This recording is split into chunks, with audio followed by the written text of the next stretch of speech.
안녕하세요. 2025년 11월 22일 세 번째 책입니다. 자본주의. 그리고 자본주의 사용 설명서. 오늘은 노란색 책만 언급을 할게요. 노란색 책을 읽고 나서 빨간색 책도 보는 게 좋을 것 같아요. 처음부터 두 권을 다 사는 건 아닌 것 같아요.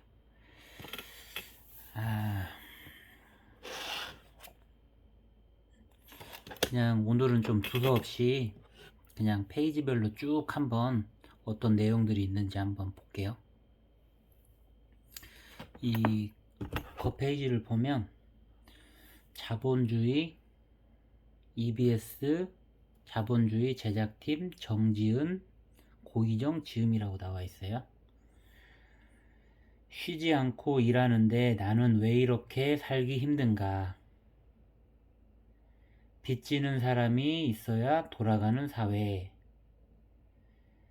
이렇게 돼 있는데 이게 무슨 말인지 한번 같이 살펴보도록 하겠습니다. 자본주의는 이윤 추구를 목적으로 자본이 지배하는 경제 체제를 말하고요. 아담 스미스는 국부론에서 자유로운 시장 경제 체제를 말했다라고 하죠. 이 정지은 프로듀서, 정지은 작가님은 10여 년 동안 1천여 권을 읽으셨대요.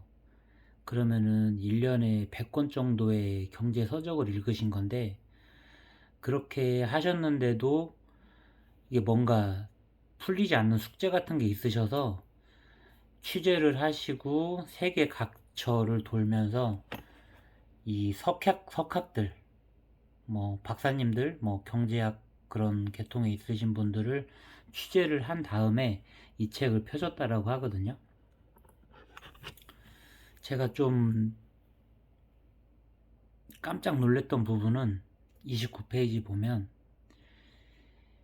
1963년 미국 연방준비은행이 FRB가 지급 준비율이 10%라고 해요. 지급 준비율이라는 게 뭔지 한번 더 살펴볼게요.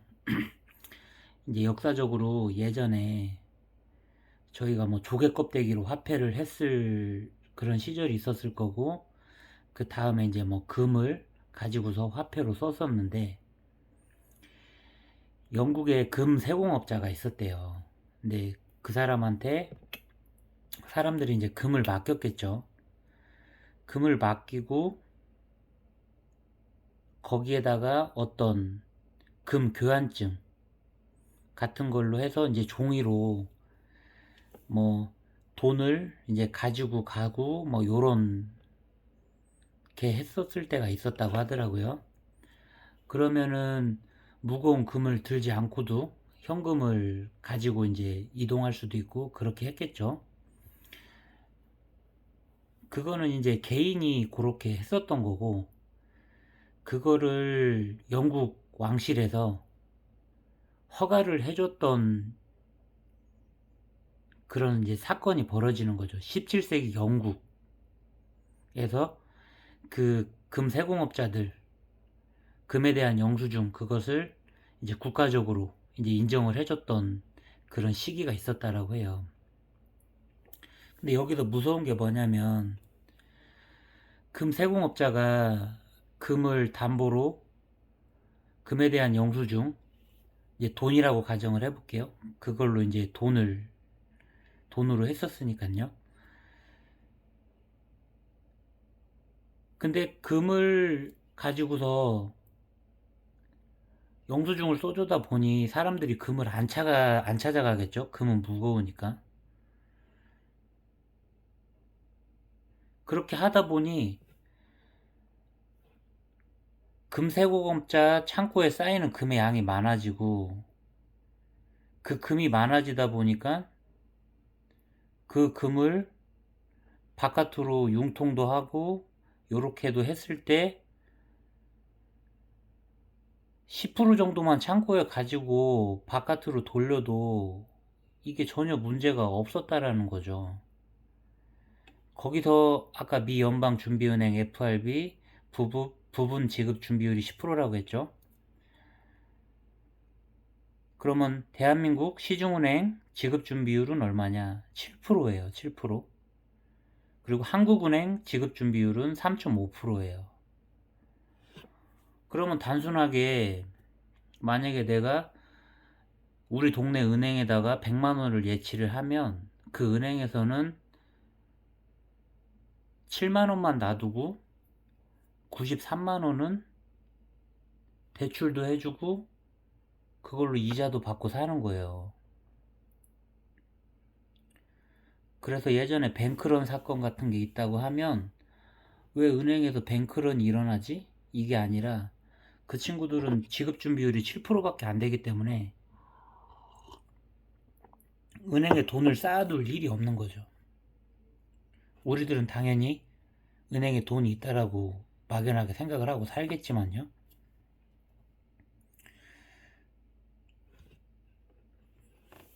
쭉 내려가서 1944년도에 금 1온스에 35달러라고 브레튼 우주 협정을 맺었다고 해요. 1944년. 1971년에는 미국 닉슨 대통령이 금태환제를 철폐를 해요. 그때 당시에 달러에 어떻게 써 있었냐면 $10 in gold coin이라고 써 있어요. 그러면은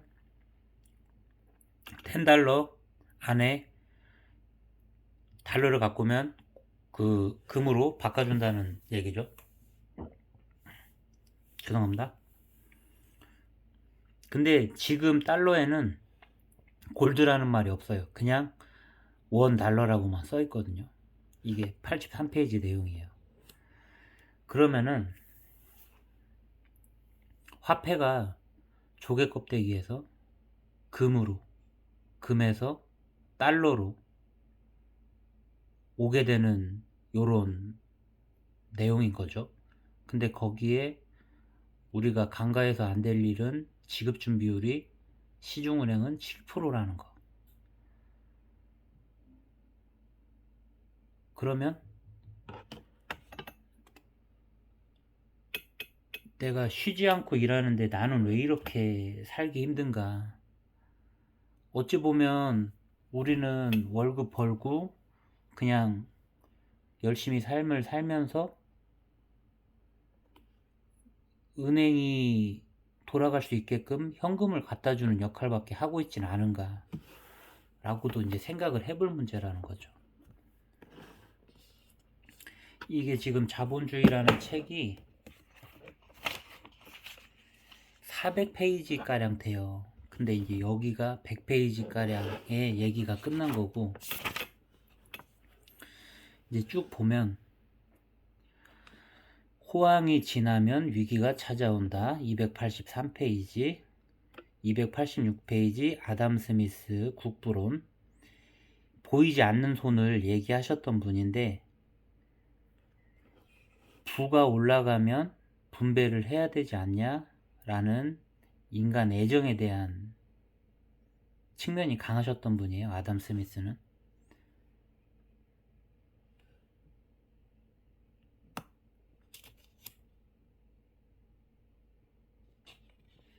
자유시장 경제에 대해 설명한 최초의 책이라고도 하죠.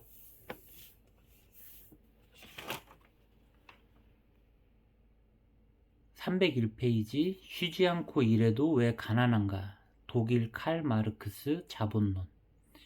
이 칼 마르크스라는 분도 인간에 대한 애정을 가지고 계셨던 분이에요. 가난한 사람은 왜 항상 가난해야 할까? 아까도 얘기했지만 우리가 월급을 받아서 은행에다 맡기면 은행은 7%만 놔두고 나머지는 사업을 하는 거죠. 대출도 해주고 그러면서 돈을 버는 거예요. 근데 우리 삶은 어떠냐? 산업혁명 시기에도 공장에 들어가서 우리는 월급쟁이로 일을 하죠. 그럼 우리는 어떻게 보면 톱니바퀴에 톱니 하나, 해서 공장을 돌리는 우리는 사람들인 거죠. 그렇게 해서 이득은 사업주에 갈 거고, 사업주는 보다 많은 돈을 가지고서 풍족한 삶을 살아가는 거죠. 그럼 칼 마르크스가 했던 가난한 사람은 왜 항상 가난해야 할까? 정해진 월급을 받고 은행에 그 돈을 갖다 예치를 하고 예금을 하고, 그러면서도 우리는 살기가 힘든 거죠. 그런 세태에 있다 보니 독일 칼 마르크스라는 사람은 공산주의, 빵 한 쪽을 만들었으면 그거를 다 같이 이제 나눠 먹는 시스템인 거죠. 그런 친구들하고도 교류를 했겠지만 칼 마르크스는 공산주의자는 아니에요. 나중에 이제 그런 분들하고 이제 활동을 해서 그런 쪽으로 좀 비춰지는 경향이 없지 않아 있는데, 쭉 내려가서 319페이지, 실업률을 낮출 정부의 개입을 권한다. 케인즈의 거시 경제학이죠. 보이지 않는 손에 기댈 수 없다. 이제 요런 시간이 지나면서 계속 경제학들이 이제 이루어지는 거죠. 근데 여기서 중요한 건 뭐냐면, 우리는 공장의 톱니바퀴처럼 일하는 월급쟁이, 그리고 그 돈을 은행에다 맡기지만 은행은 7%만 자본을 유지하고 나머지는 영리사업을 해나가는 현 시스템. 그럼 자본가들은 아담 스미스의 국부론도 자기들 입맛대로 쓸 수 있는 요리해 나가는 사람들이고, 쉬지 않고 일해도 왜 가난한가? 독일 칼 마르크스의 자본론 또한 자본가들은 이용을 하는 거고, 실업률을 낮출 정부의 개입을 권한다. 대공황이 왔을 때 케인즈의 거시경제학이 엄청 인기를 끌었었죠. 그럼 자본가들은 월급쟁이나 요런 일반인들 위해서 요런 경제학 개념들을 가지고서 더 풍족한 삶을 살아왔다고도 볼 수 있는 거예요. 지금 하고자 하는 얘기는 그 사람들에 대한 불만을 갖자는 게 아니에요. 이 308페이지 보면 이런 내용들로 하여금 지급 준비율이 7%라는 거를 관심을 갖지 않는 사람들은 잘 모르거든요. 일반인들은. 저 또한 이 책을 보면서 알았었고. 근데 여기서 얘기하고 싶은 건 아는 만큼 보인다, 들린다, 말할 수 있다, 쓸 수 있다. 자본가들은 아담 스미스를, 마르크스를, 케인즈를 이용하지만 우리는 삶의 그 급에서 그 사람들이 영위할 수 있는 시스템, 재료들을 제공하고 살고 있지는 않는가 라는 생각을 해볼 필요는 있는 거죠. 333페이지, 정부가 커지면 비용도 늘어난다. 하이에크 신자유주의. 347페이지, 복지 자본주의를 다시 생각한다. 국가는 무엇을 해야 하는가? 네덜란드 경제학자 얀 펜은 소득 분배에 대해서 얘기를 했다고 해요. 371페이지, 고소득층의 소비, 저소득층의 소비. 가난한 자의 주머니를 채워라. 그러면 소비가 촉진된다.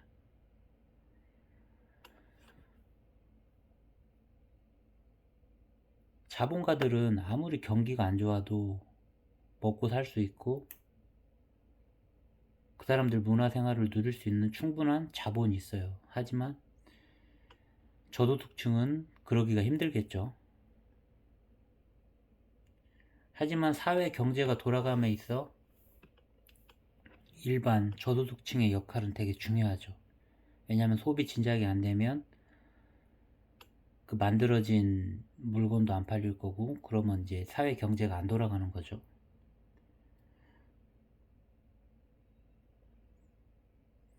375페이지, 배가 고프면 창의성도 없다. 제가 지금 이 책에서 말하고자 하는 거, 그리고 제가 생각하는 바는 뭐냐면, 쉬지 않고 일하는데 나는 왜 이렇게 살기 힘든가?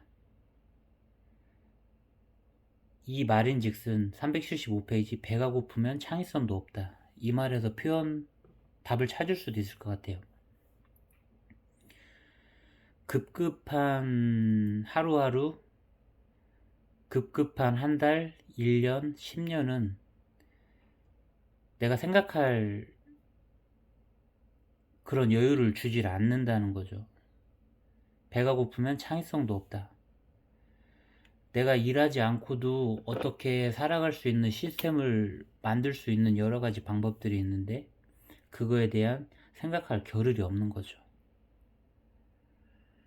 379페이지를 보면 부유 계층은 모험적인 일을 선택한다고 해요. 하이 리스크, 하이 리턴이 되겠죠. 리스크가 없으면 돌아오는 것도 없는 거고, 그럼 그 사람들은 세상 돌아가는 사회 현상, 현실, 그런 걸 바라보면서 향후에 어떻게 될지 생각을 하고 거기에 베팅을 해서 뭔가 이득을 찾아가는 거죠. 자본을 버는 그런 시스템을 그 친구들은 생각하고 미리미리 움직이고, 그럼에 있어 자기 여유를 찾고 살게 되겠죠. 돈이 있으면 또 여유가 생기는 거고요.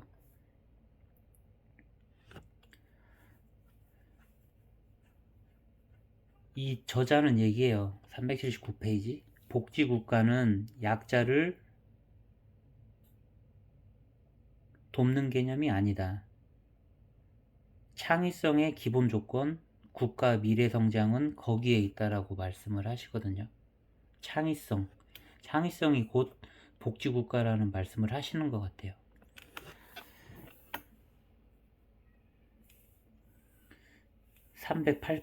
380페이지. 우리는 이 책을 통해서 돈이 돌아가는 원리, 은행권의 탐욕, 그거를 알게 되면서 내가 느끼는 무기력함, 그리고 생산품 마케팅 얘기도 나오고, 금융 상품 속에 돈을 벌겠다고 하는 나는 한심하지 않은가, 요런 내용들로 해가지고 이제 이 책이 끝나면서 마지막에 382페이지를 보면 지속 가능한 행복은 윤리지 않겠냐라는 말로 이 책은 끝을 내거든요. 그러면서 간디의 7가지 악덕에 대해서 소개를 해요. 그 중에 철학 없는 정치가 제일 큰 악덕이라고 보는 거죠. 근데 여기서 이제 마무리를 할 건데, 정지은 작가가 우리에게 시사하는 바가 뭔지, 쉬지 않고 일하는데 나는 왜 이렇게 살기 힘든가. 노동을 터부시할 수는 없죠. 노동처럼 아름다운 건 없는 거니까요. 하지만 그거에 매몰돼서 내가 어떻게 살아가고 어떻게 여유를 찾을 건지에 대한 생각조차 없는 건 좀 안타까운 일이죠. 다음 책들에서 어떻게 하면 그런 여유들을 찾을 수 있는 방법에 대해서는 또 소개를 할게요. 이 자본주의 책에서는 그런 시사점, 어떻게 보면 이 사회에 만연해 있는 그런 시스템 속에 멍하니 살지는 마라, 생각을 하고 그 이상을 깨칠 수 있게 창의성을 가져라 라는 말로 이 책은 마무리를 하겠습니다. 감사합니다.